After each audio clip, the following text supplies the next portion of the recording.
tayong intro-intro ngayon. At kung mapapansin nyo po, lahat ng nakikita nyo ngayon ay Fuji Denso chiller. Kasi matagal ko na talagang balak na bumili ng chiller para sa tindahan ng mama ko. Pero hindi niya alam kasi akala niya nagbibiro ako or nagloloko ako. Pero balak ko talagang bumili ng chiller para sa tindahan niya.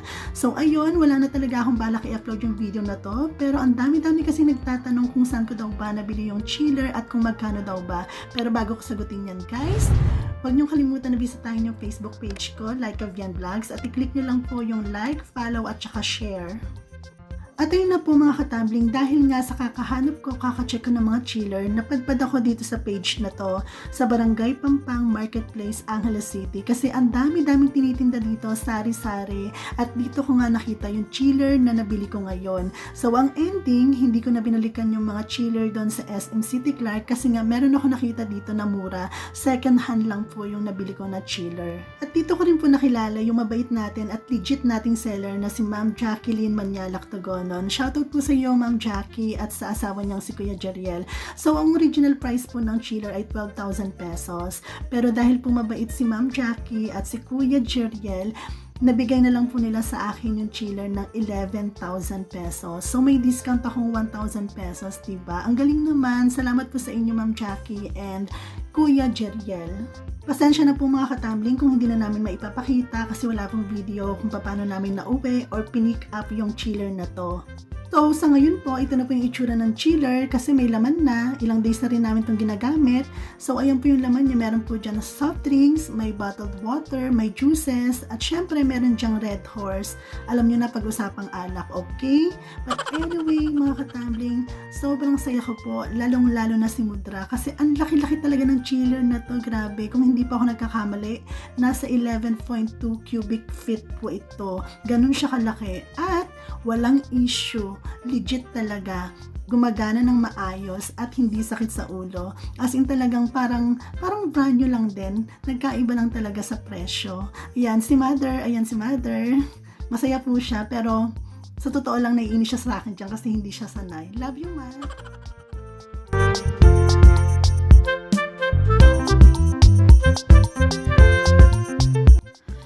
Katambling, it's me Like of Jen and welcome back again to another episode. And as you can see, meron na po tayong dalawang refrigerator dito sa bahay ko. Sumikip na yung bahay ko dahil sa dalawang refrigerator na yan. Pero bago po natin pag-usapan yan, i-shoutout muna natin yung dalawa nating friends na si Joe Moncada at si Anakiel Gonzalez Gayoso.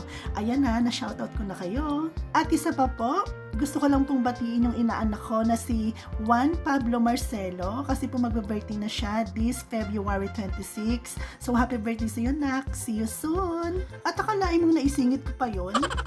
So mga katambling, ito po yung isa nating refrigerator. Ito po yung tinatawag kong Caviref. Kasi refrigerator po siya na ginawa kong cabinet.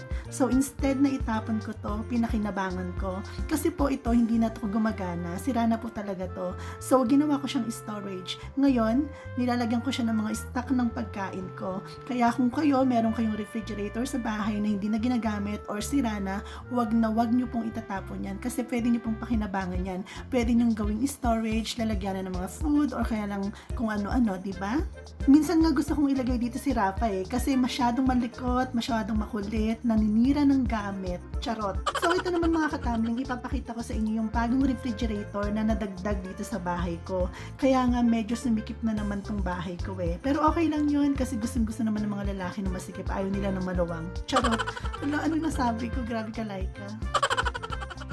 Anyway, itong refrigerator na to, hindi to bago. Kasi kung matatandaan nyo po, bumili ako ng chiller para po sa tindahan ng mama ko. Binigay ko po sa kanya yon.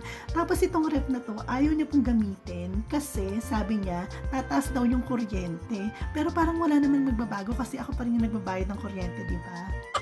So ayun mga katambling, dinala ko po yung refrigerator na yan dito sa bahay ko para may magamit ako. Kasi kung matatandaan nyo po, gusto ko rin bumili ng maliit na refrigerator. As in yung maliit lang, yung super liit na pang kwarto lang.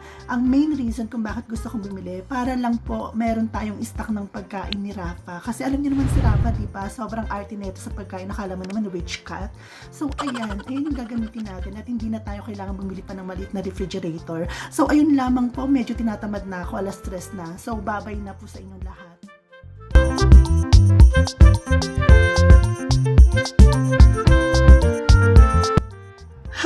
katambling, ito na naman po ako, si Miss Laika Vien. At kung mapapansin nyo po, ganito po yung outfit natin ngayon. Mukha na naman tayong snatcher, charot. Ito nga pala yung araw na nag-grocery tayo kasi alam nyo naman, di ba, meron na tayong refrigerator sa bahay, kailangan na natin mag-stock ng mga pagkain, di ba? Actually, matagal ko na talaga dapat tong in-upload, kaso nga lang, ang dami nating pinagdaanan sa buhay na kailangan talaga nating pagdaanan. Alam nyo naman ako nadi-depress, na-stress, di ba? Ito nga pala yung mga pinamili natin, ayan, konti lang po yan kasi alam nyo naman po, di ba, yung mga bilihin natin ngayon, sobrang taas na ng mga presyo, parang hindi na makatarungan, parang hindi na pangmasa yung mga presyo, di ba? At kung mapapansin nyo mga katambling, more on chichirya po yung mga pagkain ko. Kasi alam nyo naman, di ba, may akong manood ng mga horror films, lagi ako nagpupuyat. Kaya ayun, puro chichirya. Tapos ito nga pala yung binili natin para kay Rafa. Kasi alam nyo naman si Rafa, sobrang pihikan po sa pagkain. Kaya binili ko siya ng mga processed food. Ayan, hotdog, tapos itatry din natin dito yung longganisa. Tapos meron din pong ham. Para lang po lahat yung kay Rafa.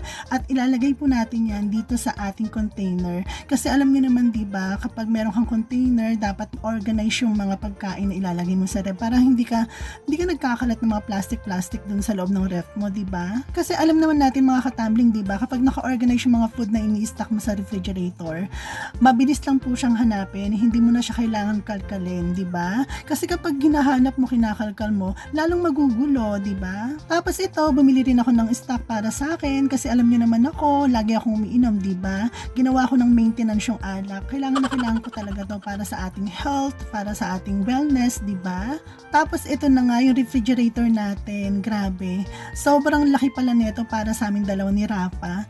Kasi kapag malaki yung refrigerator mo, wala ka talagang choice kundi mag-uubliga ka talaga na lagyan talaga ng laman. Kasi hindi mo naman bubuksan yung refrigerator mo tapos wala kang ilalagay, di ba? So ayan, kailangan ko talaga siyang lagyan ng stock kasi sayang naman yung ref kung wala tayong ilalagay, di ba? So mga katambling, dito na po natin tatapusin yung video natin. Pero bago tayo magpaalam, i-shoutout ko na natin yung barkada ko na si Akiko Dungka. Ayan, matagal ko na pong barkada yan pero matagal ko na rin po siyang hindi nakikita. Yun lamang po mga katambling, salamat sa panonood. Bye! Hanggang sa muli!